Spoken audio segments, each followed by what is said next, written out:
First of all, thank you to the Honda Center for having us. Proud to say in over 60 events at this venue, we broke the record with a gate of 1.57 million with an average ticket price of $159.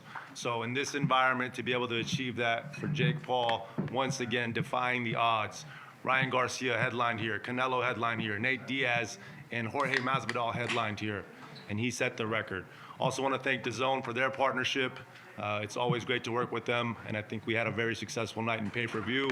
In terms of Jake's commercial pay-per-view track record, this event was only behind Jake Paul versus Nate Diaz. So once again, an amazing performance, and now showing he's doing it against the boxers. Before I hand it over to Jake, I just want to say one thing. He fought a 39-year-old Julio Cesar Chavez Jr., and Zurdo Ramirez fought a 39-year-old opponent.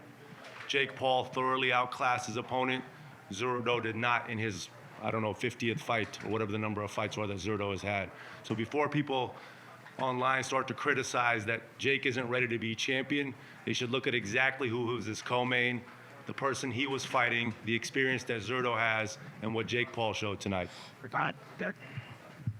Thank you. That was a very kind intro. We love you, Nikisa. Questions, please. Yep. Back it. Got it. Go ahead.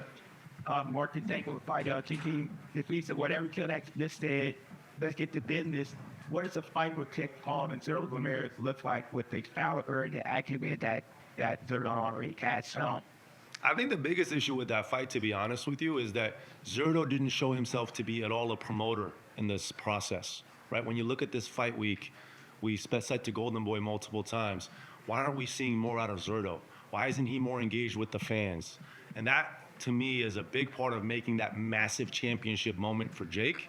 He ultimately has to make the decision, but someone like Badu Jack is also someone that we want to have a conversation with, because both of these guys, I don't think are great promoters, so we're going to make the right choice. Jake? Yeah, we still want to get it done, though. I'm used to these guys not being good promoters, but at the end of the day, I'm going to fight all of these guys. I feel like tonight was just the first day of my boxing career, and I just got warmed up, and now this is the chapter 2 moving forward. Both of like having our audience in such a strength, and I got well to notice and know every move, every head, every flow. There were so many ups and downs after each fight. Were you able to enjoy and experience in that while you were in the ring? Yeah, no, I felt the crowd's energy, even though they were against me. I love it. I feed off of that. And I think it's funny when I'm landing, however many punches I land, 250 or 200, and he landed whatever, like 100, but they just scream every single time he lands a punch.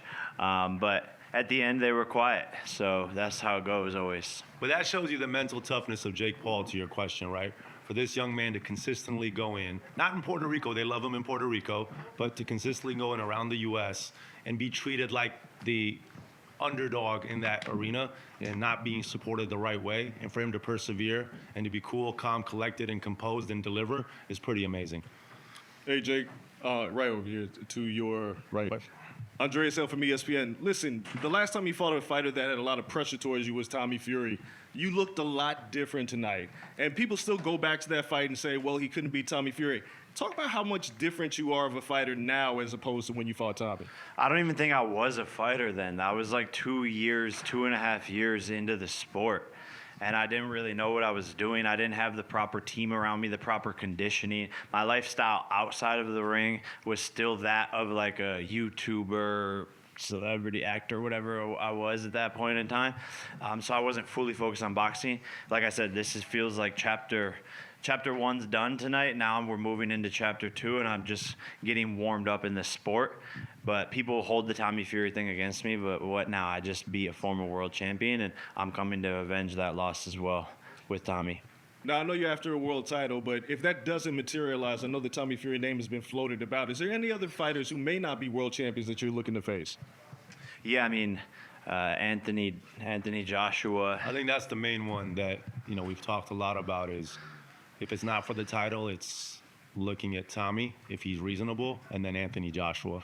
And he's adamant that he wants to make that fight happen at the end of 2026. And we're going to meet with Matchroom while we're in New York to promote the greatest trilogy in the history of boxing, Taylor Serrano 3. Hey. Last question, Nikisa. This one's for you because I was going to bring up the Joshua thing. I know you've talked to Eddie Hearn in the past. Do you think they're keen on taking that fight? And Jake, this is also to you. Moving back up to heavyweight, like how did you feel coming back down and moving back up? No, I'm definitely not a heavyweight, but I'm still going to take the challenge. But, you know, you look at Deontay Wilder, he was beating these guys weighing 215 pounds. So anything is granted, he's like 6'6" or something, but anything's possible.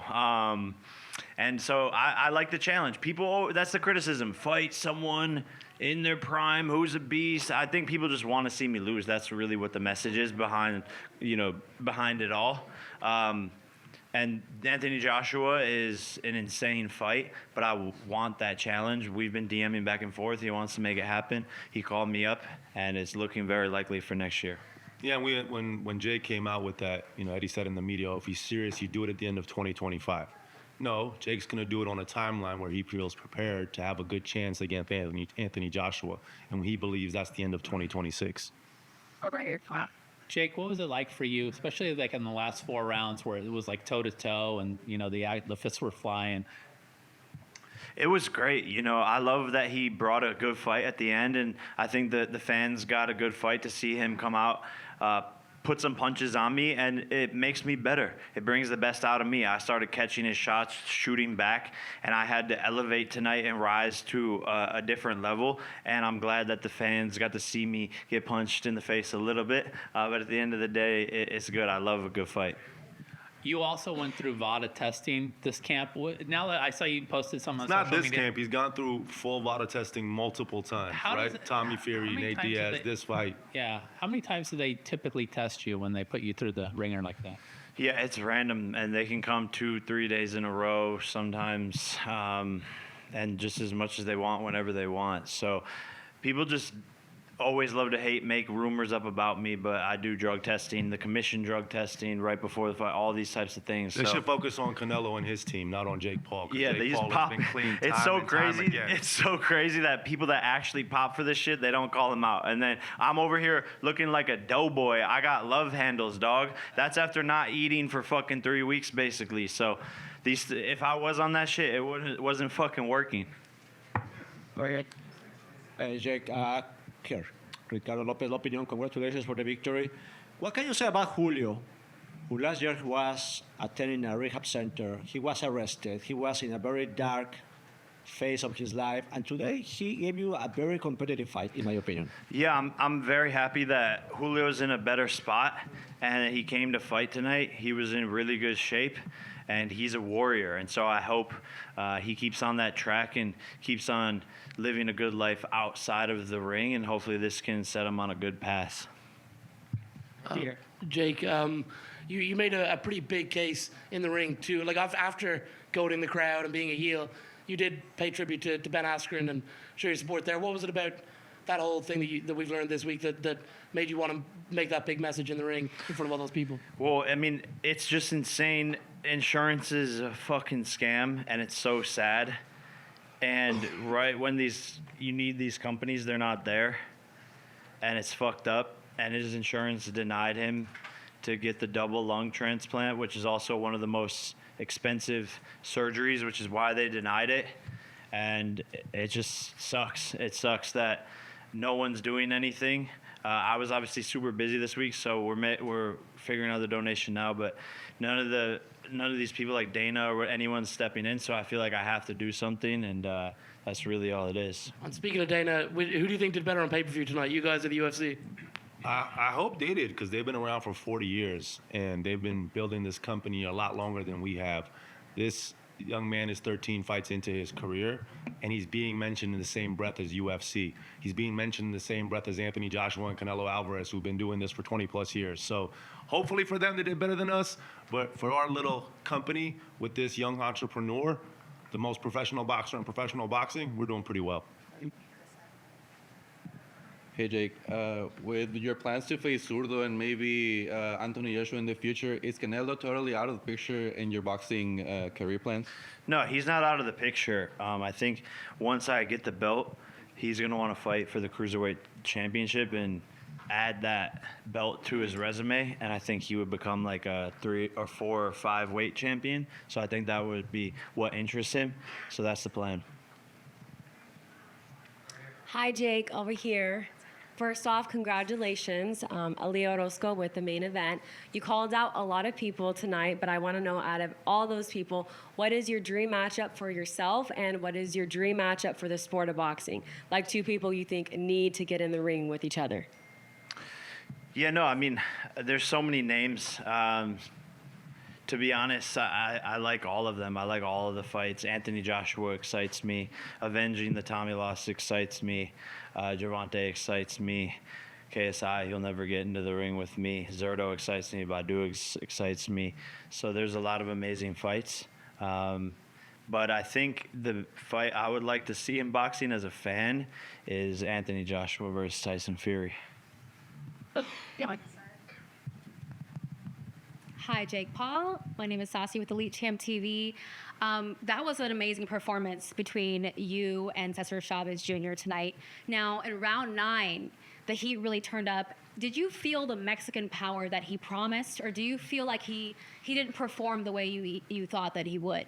No, yeah, he brought a hard fight there at the end, and that's that Mexican warrior style. I don't know how he was eating all those punches, to be honest. My hands low-key hurt from his face. And so respect to him. He had good cardio, and he came on strong at the end. He's a very, very strong guy, had a lot of power, but people underestimate my chin and my ability and my toughness. Jake, Jonathan from Jonathan Agger of Pro Boxing Fans. During the week, you had a viral interview with Piers Morgan where he said that he didn't think that you would beat Chavez. He felt like when you fight a former world champion, you'll come unstuck. What did you prove to not only him but other people that have criticised you? Yeah, look, at the end of the day, actions speak louder than words. So people can sit behind their desks and sit on their TV shows and say a lot of things about my career, but everyone's tuning in, everyone's watching, and I just continue to win. And you mentioned Anthony Joshua. Does it end there? Would you want to bring Tyson Fury out of retirement? Man, there's too many people for me to fight. I need more time. At the end of the day, that's the only thing I can't do is create more time. So we'll see what happens. Hey, over here, Jake. Congratulations on your win. This is Abraham Gonzalez, Fights Around the World. I saw that after the second round, you made some adjustments in the ring. What was it that you saw from Chavez that maybe made you make some in-ring adjustments, or maybe there were some of the things that you were working on during training camp? Just kind of walk us through some of those tactics that you went through throughout the fight. Yeah, no, I saw that he was trying to do these looping shots, and so I just had to keep my hands higher. And he was moving off to the side, and so I just had to move with him and get off to an angle.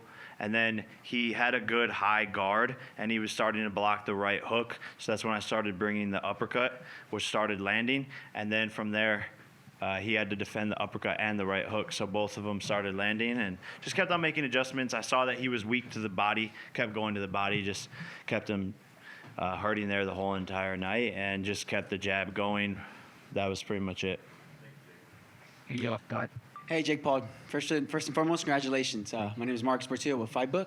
I just want to ask you, what is your why? What is getting you up in the morning? I mean, you have so much success already. You really don't need the sport of boxing, to be honest with you. So, like, what is driving you? What is pushing you through your day-to-day, man? I need to know, as a fighter, as an influencer, as everything you've accomplished, what is your big why, man? What is your why? It's a great question, and you're right. It is crazy, and I think for me, it's that God told me what my sacred responsibility was in a ceremony that I was doing. He said that you have to become world champion to inspire so many kids and create an amazing sports story.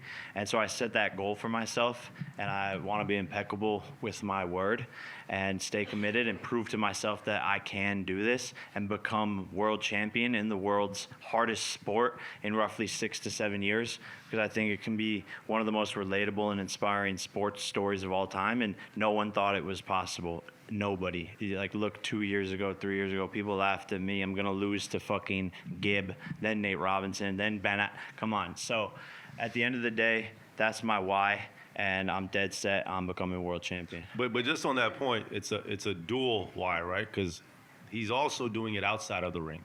There's literally no other fighter in the world active who's doing what he's doing at age 28 for other fighters. That's number one. Number two, there's literally no athlete in the world in history who has put on for the women of their sport the way that Jake Paul has, okay? And all you guys in the media don't recognize that enough. And I love the media. I encourage the media to be a part of our story, to be a part of our events. But you have to recognize what he's doing. No one, like even Kobe Bryant started adding to women's basketball as his daughters got into basketball. But that's it. There's Jake Paul, and there's no one else that's putting it on for the women like that. So I hope when we get to New York and he's there on the ground every year pushing for all those athletes, the media recognizes what this man has done. See it. Amen. Jake, just down here. Jake, there's a lot of talk before the fight about potentially getting ranked by the WBC and WBA, but it was performance-based. Do you think the fact that you actually went 10 rounds again would give you more chance of getting ranked than if you had just stopped him early?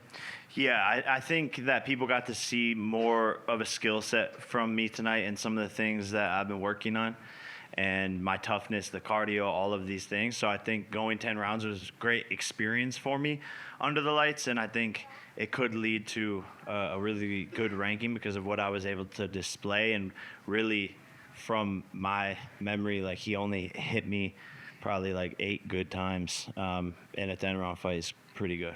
How do you not rank him? Like, how do you not rank Jake Paul after that performance where he totally neutralized a much more experienced, accomplished fighter than himself? When right? do you expect to find out whether you will get ranked?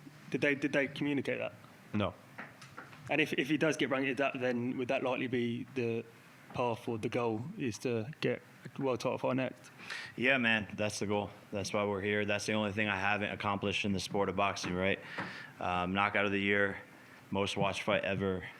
That's the last thing on the list. But everything's based on timing, right? The right opportunity has to exist at the right time, and there's other fights that come up that he may want to do in between. We'll look at those.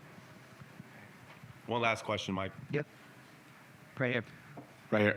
Simon Samano with MMA Junkie. Jake, you were just asked about your why, and you mentioned kids being a big part of the motivation. You used your time in the not in the cage, sorry, MMA Junkie. Mm-hmm. You used your time in the ring afterwards, to send a message to kids about not giving up on their dreams. Why try to appeal to kids? Why is it so important to you to appeal to kids in that way? Yes, kids need someone to look up to, and I think we're just in a system where you go to school and you do the same thing, and we're just printing out these cookie cutters of people, and they're not inspired to chase their dreams and to do what they want to do, and because of that, people aren't happy. They don't think it's possible, and a lot of times adults are already creating these ruts in their life every single day that they can't change, habits, thought patterns, all of these things.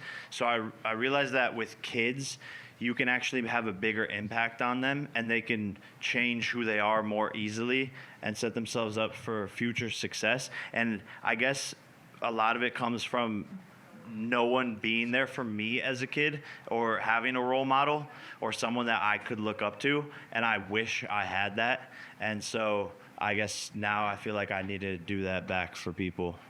Do you feel like people would hear this from you and maybe be surprised, but you feel like you've been misunderstood this whole time as you've come up in boxing? Yeah, no, 100%. I mean, he's misunderstood, but his actions don't show misunderstanding. He's had boxing bullies for the past 3 years, and he's renovated over 15 gyms, right, giving back to the community, putting boxing gloves in the hands of kids, teaching them discipline, teaching them focus, teaching them how to become better young human beings. So it's not like he may be misunderstood because people aren't looking closely enough to see what he's been actually doing. Yeah, I don't think people want to see that side. I think I have so many fans, but I also have so many haters, and I focus on the fans that are there all the time. Everywhere I go, in person, mobbed, can't go outside, all love, thousands of pictures if I go anywhere. So, like, I focus on that, but there's so many people in the shadows or bots. Who knows if they're even real? They might be fucking AI, but those people fucking hate me. So I don't think they want to see the good or any of the positive things that I do. And I understand that. That's the world we live in. We're divided as humans. There's so much hatred in the world, and we can't seem to find more love, and it's pretty sad. And the last question for me about your walkout. You walked out to that Down, a.k.a. Kilo classic, Lean Like a Cholo, draped in the Mexican flag colors. I mean, what was the thought process going to that? And actually, I'll just say, I'm surprised you know that song. Yeah, that was one of my songs I danced to as a kid growing up. But it was sort of like an ode to his dad. I wore the same outfit that his dad always wore walking into fights. So it was a respect to his dad, but also that's what I said when I got in the ring. I said, I'm going to be your daddy tonight. Last question. Jake Paul. Asim. How you doing? I just want to say, I'm sure Nikisa, Mike, a lot of people at MVP Promotion feel the same way. You made me proud tonight. I seen you start this boxing I want to game. clap for that. No doubt. It takes a big man to say that. I seen you start in boxing and you were tough. That's it. You couldn't put 2-3 punches together or nothing. You were tough. I seen you come a long way. Even from when we were supposed to fight, you still continued to grow. You showed a great jab tonight. You showed good defense. You controlled the ring. You're really learning this, and I give you the utmost respect in that. Thank you, man. Now, my question is, I got 2 questions.